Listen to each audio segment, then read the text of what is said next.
Hello and welcome to Homeopathic Medicine Award. I am Viraj Gohel. Today we discuss about how do you read or learn Homeopathic Materia Medica from books or other examples. So let's start.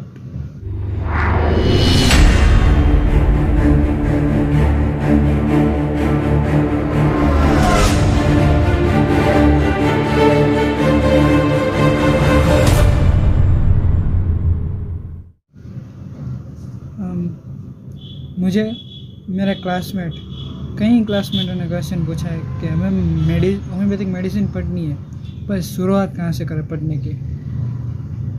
तो मैं हर बार सब जो भी मुझे पता है मैं उनको अभी आपको जो कहने वाला हूँ वही कहता हूँ। तो जानिए, हमारे कोर्स में होम्योपैथी में कई सारी मटेरिया मेडिका की बुक्स है। पहली हनीमैन सर की मटेरिया मेडिका प्यूरा, जो कि अभी हम ज़्यादा रेफ़र नहीं करते। अभी जो हम ज़्यादा रेफ़र करते हैं वो एक SK Dubey, Boericke materia medica, Phatak materia medica, clinical materia medica of Farrington, फिर आती है कैंट की मटेरिया मेडिका। ये सब मटेरिया मेडिका अभी हम फॉलो करते हैं। तो शुरुआत कहाँ से करें कोई भी मेडिसिन पढ़ने की। सबसे पहले उस मेडिसिन का नाम देखिए और वो कहाँ से बनी है, उसका सोर्स क्या है। उसका सोर्स अगर आपको मालूम पड़ गया तो आपको ये भी पता चल जाएगा कि उस मेडिसिन का पेशेंट कैसा होगा, उसका बिहेवियर कैसा होगा उस पेशेंट का।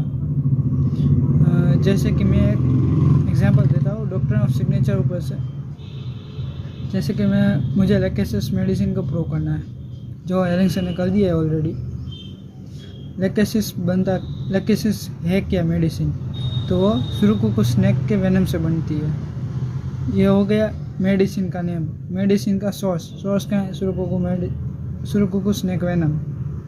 अब वो वेनम किसका है, स्नेक का। तो अब हमें उस स्नेक के बारे में पता चलना चाहिए, वो स्नेक कैसा है, कैसे वो स्नेक कहाँ रहता है, कैसे खाता है, कैसे अपना निवसन तंत्र चलाता है, मीन्स कि कैसे रहता है। तो उसके ऊपर से लेकेसिस का भी कुछ ज़्यादातर पता चलेगा, वो लेकेसिस पेशेंट कैसा होगा। तो सुरुकुकु स्नेक वो गर्मी उसको सही नहीं होती, इसलिए वो जब समर का सीज़न होता है तो अपने बिल में गर्मी कैसे अपने बिल में ही रहता है। ज़्यादातर वो बाहर नहीं आता क्योंकि वो गर्मी सहन नहीं कर सकता है। जैसे लेकेसिस पेशेंट को भी गर्मी सहन नहीं होगी और वो इसीलिए वो हॉट पेशेंट है। ये आ गया, मैंने एक एग्जांपल दिया डॉक्टर सिग्नेचर का कि अगर हमें उसकी सोर्स पता चल जाए और वो सोर्स कैसे काम करता है, उसका डॉक्टर सिग्नेचर क्या है, तो हमें मेडिसिन का भी पता चल जाएगा मेडिसिन का पेशेंट कैसे रहता है, बिहेव करता है और कैसे होता है। तो एक पर मैंने एग्जाम्पल दिया लेकेसिस पेशेंट सुरुकुकु स्नेक में से उसका उस स्नेक को समर सीज़न अच्छी नहीं लगती, इसलिए वो गर्मी सहन नहीं कर सकता, अंदर रहता है। इसलिए जब भी लेकेसिस पेशेंट है उसको भी गर्मी सहन नहीं होगी, वो भी और पेशेंट, इसलिए उसको फैनिंग चाहिए होगी दूर से। फिर और एक देता हूँ मैं इसी लेकेसिस का।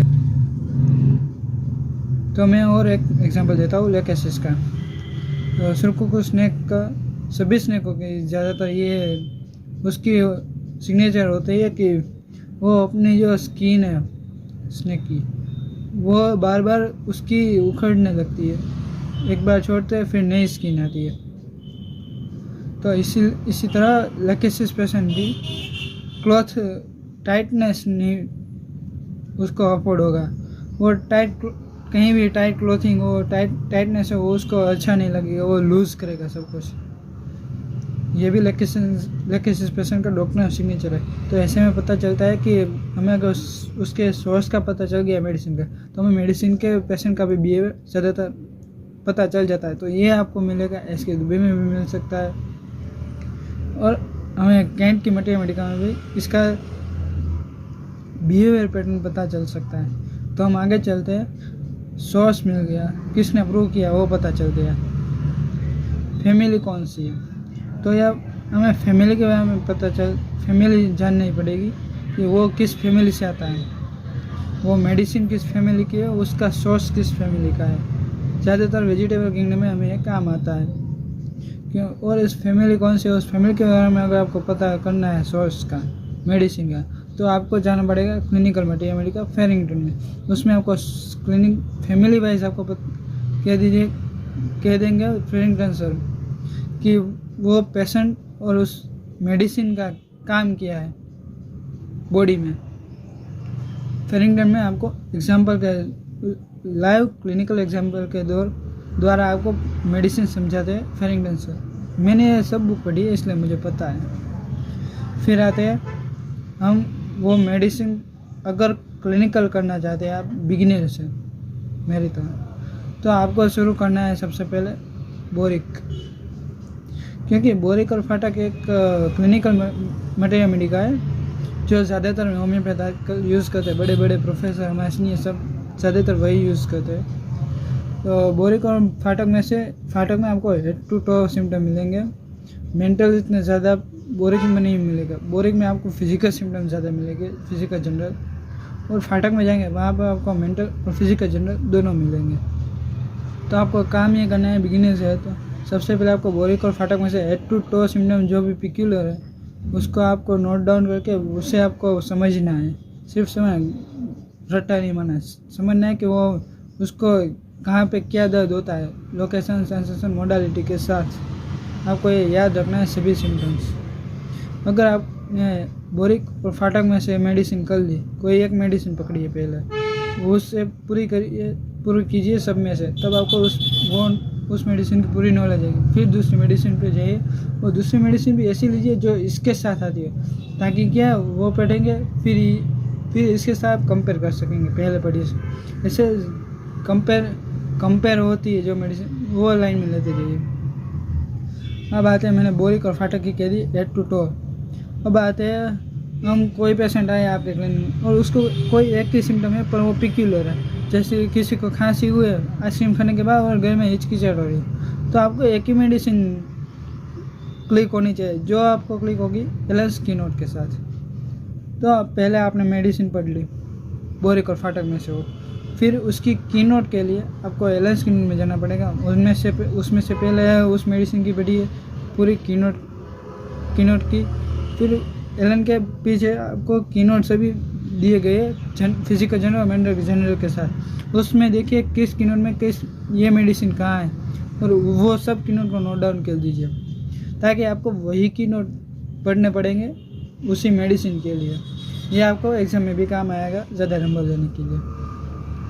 फिर आता है, कोई पेशेंट आपको क्लिनिक में आया और उसको कोई पिक्यूलर ही है, जैसे कि सिर्फ डायरिया है, सिर्फ कॉन्स्टिपेशन है, सिर्फ नजल डिस्चार्ज है, बाकी कुछ नहीं है, बाकी नहीं है, ऐसे ही करेगा, तो आपको जब हेल्प लेनी पड़ेगी इसके दुबे की, क्योंकि उसमें आपको हेड सिम्टम सिर्फ हेडेक हो रहा है तो उसकी हेडेक की एलएसएमसी पूरी दी है आपको।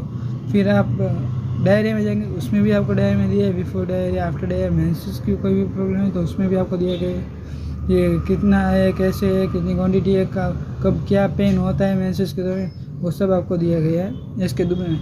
तो इसी तरह सभी मैथमेटिका यूज़फुल है और सभी का यूज़ करना आपको आना चाहिए कि किस मैथमेटिका का यूज़ किस केस में हम कर सकते हैं। ऐसे ही रेपोर्टिका भी होता है, लेकिन रेपोर्टिका मैं बाद में कहूँगा, वो मैं बाद में कराऊँगा। अभी मैथमेटिका के मैं आपको कह रहा हूँ। तो यहाँ है कि हमारे इसके दुबे कहाँ पर यूज़ करती है। इसके दुबे आपको पिक्यूलर में यूज़ करनी है, जहाँ पे आपको सिर्फ डायरिया, सिर्फ कॉन्स्टिपेशन, सिर्फ हेडेक, सिर्फ मेंस्ट्रुअल डिस्टर्बेंस है, तब आपको यूज़ कर सकते हैं इसके दुबे का परफेक्ट सिमिलर ढूंढने के लिए। फिर आते हैं बोरिक और फाटक, उसको आप फिजिकल जनरल के लिए यूज़ कर सकते हैं कि आपको सिर्फ जनरल सिम्टम्स ही दे रहा है, मुझे इतना हो रहा है, जैसे कि मुझे सर्दी हुई है, लेकिन सर्दी कब हुई, कैसे हुई वो नहीं पता, कैसी हो रही है, कैसा फीलिंग आ रहा है वो नहीं पता, लेकिन उसे सर्दी है और कब बढ़ रही है वो पता है, तो आप बोरिक और फाटक की हेल्प ले सकते हैं। फिर आते हैं बोरिक फाटक होगी फेरिंगटन मैंने आपको कह दिया, फैमिली और सोर्स के वाइज आपको पता चलेगा, उसका एग्जाम्पल क्लिनिकल एग्जाम्पल के साथ दिखाएगा। अब आ रहे हैं मेन बुक होम्योपैथिक मेडिसिन के पेशेंट का बिहेवियर और उसका मेंटल समझने के लिए, कैंट मैथमेटिका। तो कैंट मैथमेटिका एक बहुत ही यूज़फुल मेडिसिन अगर आप क्लासिकल होम्योपैथी करना चाहते हो। तो आपने सभी में ऐसे फिजिकल जनरल आपने सभी में पर्टिकुलर भी देख ली है। अब आपको जाने कि पेशेंट कैसा बिहेव करता है, पेशेंट मेंटालिटी कैसी है, कैसे वो रोज़ बरोज़ की अपनी ज़िंदगी जीता है। तो वो आपको मिलेगा कैंसर मैथमेटिका में, जहाँ पे उन्होंने ड्रग प्रूविंग करके सबके मेंटल जनरल्स पर ज़्यादा बात देके वो ड्रग प्रूविंग किया है और नोट्स किया है सिम्टम को। कैंट में आपको वो बिहेवियर पता चलेगा, कहाँ से ये मेडिसिन पेशेंट की मेंटालिटी कन्वर्ट होती है, कहाँ से ये डिजीज़ उसको आते हैं सभी, वो आपको वहाँ पे पता चलेगा। और कंपेरेटिव मैथमेटिका भी आपको कैंट में मिल जाएगी। कैंट ने उसमें एग्जांपल के साथ, क्लिनिकल एग्जांपल के साथ दिया है कि इस मेडिसिन को दूसरी मेडिसिन कंपेयर कैसे करना है, कैसे डिफ्रेंशिएट करना है, वो भी आपको कैंट सर के लेक्चर में पता चलेगा। तो थैंक यू। मेरे पास जितना ज्ञान था उतना मैंने आपको कह दिया कि कैसे आप होम्योपैथिक मेडिसिन पढ़ना शुरू कर सकते हैं अगर आप प्योर होम्योपैथ बनना चाहते हैं तो। Thank you. और आगे ऐसे ही वीडियो कहीं मैं मेडिसिन के भी लाता रहूँगा। तो अभी अगर आप नए हैं चैनल पे तो सब्सक्राइब कर दीजिए और बेल आइकन दबा दीजिए। और मेरे इंस्टा में आईडी है जिसकी लिंक मैं डिस्क्रिप्शन में डाल दूँगा, तो आप उसमें भी फॉलो कर सकते हो। उसमें भी मैं कई सारी पीपीटी और फीड डालता हूँ मेडिसिन के बारे में। और अगर आपको मैं मेडिसिन करवाता हूँ उसकी पीपीटी आपको चाहिए तो टेलीग्राम में भी चैनल है मेरी, होम्योपैथिक मेडिसिन वर्ल्ड, उसकी लिंक भी डिस्क्रिप्शन में होगी। आप वहाँ पे जाके भी उसमें आप मुझे फॉलो कर सकते हैं। Thank you.